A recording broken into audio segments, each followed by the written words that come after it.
Greetings, programs. Welcome to episode 15. Why can't people who are not depressed understand people who are? Now, tonight's episode is going to be a little bit different. I'm not doing it with a script, partly because I'm short on time, and partly because this is more of a sort of personal story hour rather than an argument or what have you. So it'll probably be a little shorter, and it'll be a little bit more rambling, but it's also about me, for a change. So what's the big deal with this depression thing? We've all been depressed, right? Well, no, not really. See, most of us who are reasonably smart and reasonably empathetic, we can put ourselves in another person's shoes. And while we can't live the life of, say, an oppressed person of a minority that isn't us, we can imagine it to some degree. But what we can't do is understand it on a deep gut level, unless we also are a minority in perhaps some other way and our experiences are similar. This is the issue with depression. Because unlike those other examples, depression is an alternative mode of thought, an alternative mind state. And unless you have some experience with things like that, explaining it to somebody is very nearly impossible. People just don't get it. In my experience, people often say they understand it and they can talk to you about it a bit, but it's very difficult to actually wrap your head around what depression is and why it's so much of a big deal for people. Now, the reason it's like that instead of some other example of a thing that doesn't fit you is it affects your mind and your motivation and your emotion. It puts you into a mental state that is different from the mental state of not being depressed. So in some ways, and this is overkill, but you'll get the point, trying to understand depression if you're a person who has never been depressed is a little bit like trying a blind person trying to understand the concept of color, or a colorblind person trying to understand the concept of color. It's fine if you had it and then you lost it, because then you can think back and you use your memories. But if you've always been blind or you've always been colorblind, explaining the concept of color, you can only really get it on an intellectual level, that there's some variation of shade that you can't see. It's like, okay, sure, but unless you've previously experienced color, you don't really get the idea of color. And this is the same kind of thing. So what is depression? Well, a lot of people have used the old saw that it's a chemical imbalance in the brain. And a lot of people have also cried out against that, saying, oh, it's more than just a chemical imbalance. Really, please stop using that phrase. And it is. It's a complex thing. But it is also, to some extent, an imbalance in the chemicals in the brain. That's why tinkering with the brain chemicals by using antidepressants can fix it, or at least help for a while. But that doesn't tell us what it is. Now, a lot of people have felt down. They felt terrible. They've had moments when they don't know what they're going to do with their lives. They've had a loved one or a pet die. They've been fired from their job and they felt miserable. Everybody thinks, aha, yep. I know what depression is. And a depressed person is somebody who just gets that a lot. No. When your dog dies, when you lose a family member or you lose your job or whatever and you feel terrible, that's appropriate. It's shitty, no argument there, but it makes sense. When you lose the family pet or you lose your job, you're supposed to feel miserable. That's an appropriate response. Now, depression is an inappropriate response. The difference between depression and feeling shitty is what causes it. See, depression is when you feel shit even though life is great. When you're doing great at work, when you've just got a new promotion, when you've had a baby and life couldn't be better, when everything's great and everything should be as good as it possibly should be, and you still feel like crap. That's depression. And that's one of the reasons people have so much trouble with it.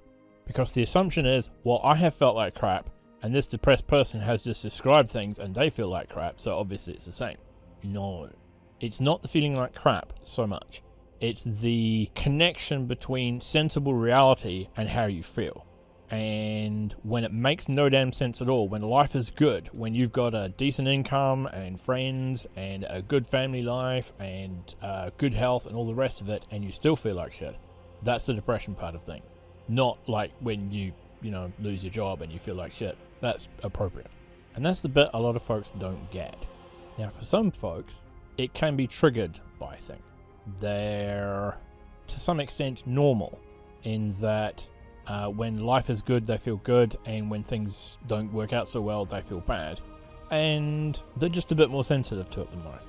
Other folks, how they feel has got absolutely nothing whatsoever to do with how external life is. They could be in the worst situation ever, homeless, lost their job, wife hates them, all the rest of it, and they're still kind of okay. And other people, as soon as they start to climb out of that mess, get a job under them, get their life back together, but then start feeling like crap. Well, yeah. And that's the thing. For a lot of folks, it doesn't make any sense at all. And that's really what separates depression from general feeling horrible. So what's it like? Well, not good. Everybody can figure that part out. Now, the actual symptoms of depression vary from person to person. People are complicated, and that's why there's no one diagnosis for any of these mental issues, and depression is included in that. Common symptoms are a lack of energy, lack of enthusiasm, sleeping too much, not sleeping enough.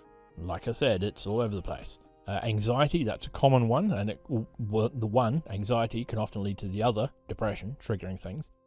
Everything seems so hard. So when you're depressed, even like, oh my god, I've got to take out the rubbish, drama, it's so hard. When you're not depressed, obviously that's the most trivial thing in the world. Go to bin, pull out bag, tie up bag, drop on curb, done. Elapsed time, 90 seconds. Obviously it's the least dramatic thing in the world. But when you're depressed, everything becomes a big deal. Everything is a mighty, mighty task. Partly because you've got no energy, partly because you don't care, partly because you're stressed out, partly because you've got too much stuff going on in your head, or partly just because you're down, you're low, you're slow, you're low in energy, and you just don't care about stuff. And another problem that goes along with that, and this has happened to me, is that you don't always get the same symptoms every time it hits. So if you're like me and you've experienced depression earlier on in life, and you're thinking, yeah, that sucks, but at least I know what to expect now. What can happen, what did happen to me, is I got a different set of symptoms at a different time. And so I fell into the trap of not understanding it, just like any other person who didn't have depression, like I just explained. I thought I knew what it was. I thought I knew what to expect. I thought, oh yeah, miserable, down, yep, got it. And yet, the next time I ran into depression, it hit me with a different set of symptoms. So rather than being too sleepy and not having enough energy, I had sleeplessness and trouble concentrating. Some of the other symptoms, like everything seeming too hard, and pretty much that one, that was about the same. But I didn't have the same issues of not caring about stuff or whatever. It was more anxiety related the second time than the first time. And that's the thing to watch out for, because it's not even always the same for each person, which is one of the ways it can be so sneaky and insidious, because even if you think you've got a good grip on it, it can still hit you even when you're not aware of it. And because it attacks your motivation, it also attacks the part of you, the you, that you would be using to deal with it, to get over it. A little bit like HIV or AIDS in that regard, in that the problem attacks the very thing that is tasked with dealing with the problem. So why is it so hard for other people to understand? Well, partly it's lived experience. If you haven't lived through that stuff, then you can't really get a strong grip on it. Okay, but sufficiently empathetic or intelligent people can imagine themselves in that position. So that's doable, I suppose. But the major issue is how it changes your modes of thought. The thoughts themselves become pessimistic. And it's almost possible to create a self-diagnostic thought that helps you work out if you're currently suffering from depression, if you happen to be wondering if you're running close to the edge or what have you, which helps you separate things like, I'm just really tired, from I shouldn't be really tired and I am, I wonder if I'm depressed. If you are self-aware, if you studied mindfulness or something similar, it is possible for you to find triggering thought that runs along the edge of whatever it is that can trigger your depression or anxiety if you're a person who also has anxiety issues, which often goes with depression. It's a common thing. Not always, but a lot of it. And so it's possible to find a thought that skirts the edge of whatever it is that can trigger your feelings of badness. And if you're in a depressive or depressed state, thinking the thought will make you feel bad, or at least feel a little bit badder. And if not, if you're in a normal state, then it won't bother you at all. And that's something useful I found. But that's a bit tricky and hard to do. But the main issue is the altered mode of thought. If you're a person whose depression comes and goes, often you won't be able to understand yourself in your non-depressed state from your depressed state. You won't be able to understand the thinking that you were thinking at the time. Or at least that's how I've found it for myself. And so it's a hell of an ask for another person who's never had that situation happen to them to then try and understand the thing that you yourself have trouble with sometimes. For those of you that don't suffer from depression, the closest analogy I can think of is the altered mind state you get when you're drunk or stoned or what have you. You can think of things and feel things that in your normal state you just go, oh my god, what was that?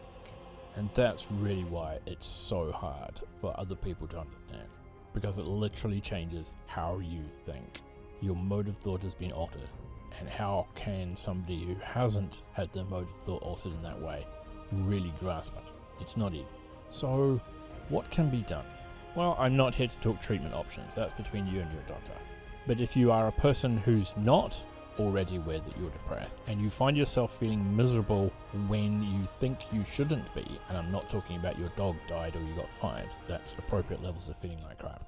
But if life is good and you still feel like crap, you might be depressed.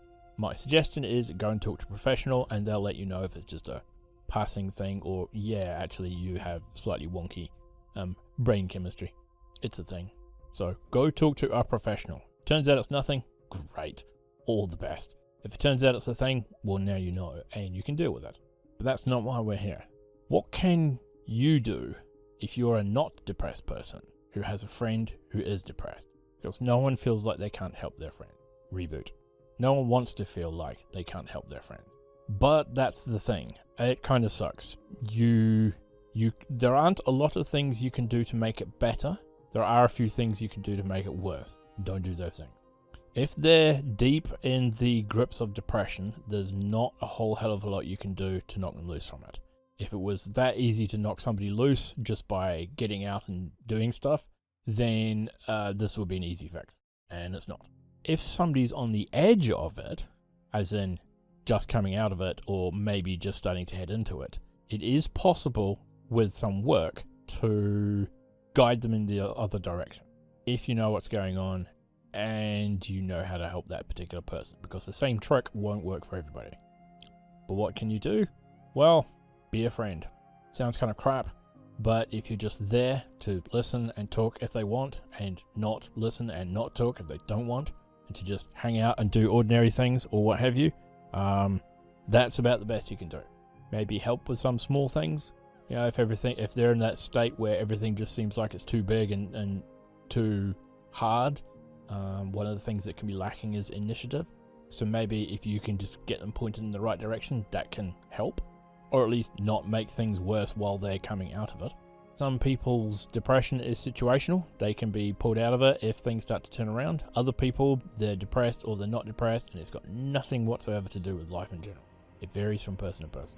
Sounds like pretty weak source advice, and it is, because really, for a lot of people, there's not a lot you can do. You've just got to wait it out and hope that things don't turn to shit while that's happening, which can be hours or days or months, depending on the person. And they've got no control over it. They can't not be depressed. All they can do is hide it and lie about it.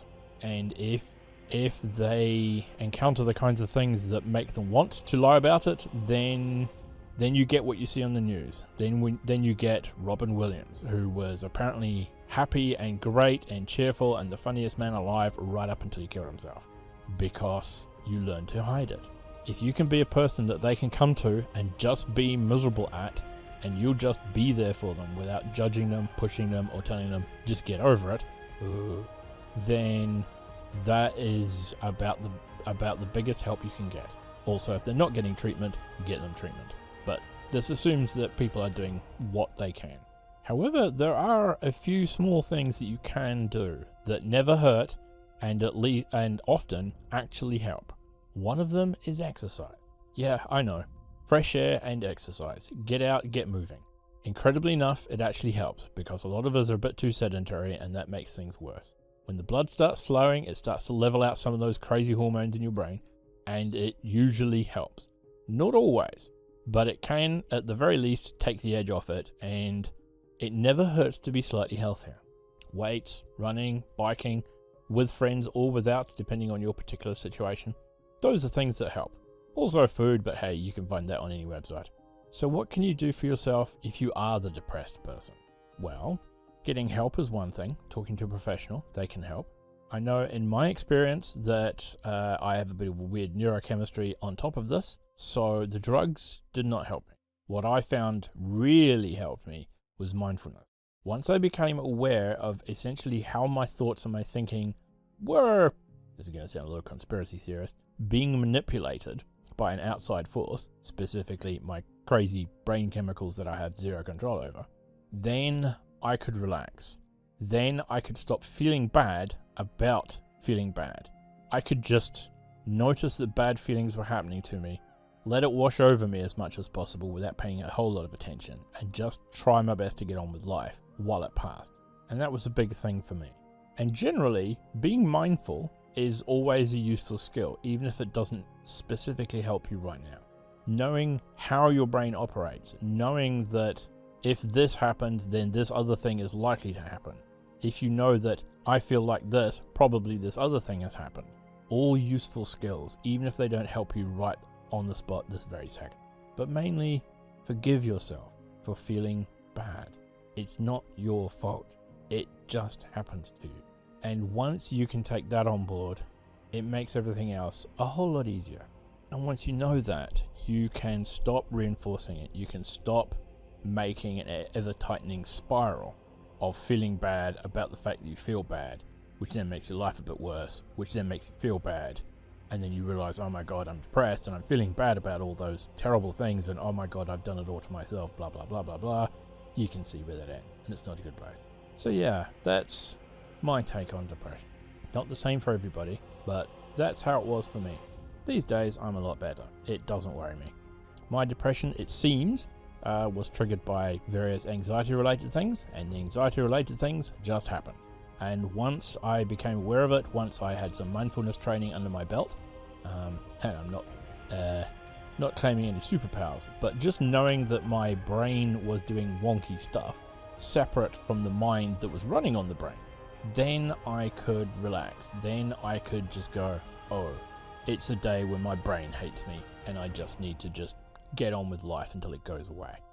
Once I'd done that, once I'd stopped dwelling on, oh my god, I'm depressed, oh my god, I'm terrible, and reinforcing everything, then I found that my depressive episodes, rather than lasting for a period of months or so, lasted days or even hours. Of course, this assumes it wasn't just some weird change in biology, but who knows. So yeah, that's why depression's so hard to understand if you haven't been there. And in some cases, it's so hard to understand even if you have been there. Because the person you are when you're depressed is not the person you are when you're not depressed. And if you've never been depressed, it's hard to come to grips with that. Just imagine how you felt on the worst day of your life, when everything turned to shit, and you felt absolutely terrible. Like so bad, so stressed out, so awful, you just felt like throwing up. Now imagine that happens to you for no reason at all. That's depression. Yeah, bit of a different episode, bit rambly, bit strange, a little bit about me, and don't stress, I'm a lot better these days.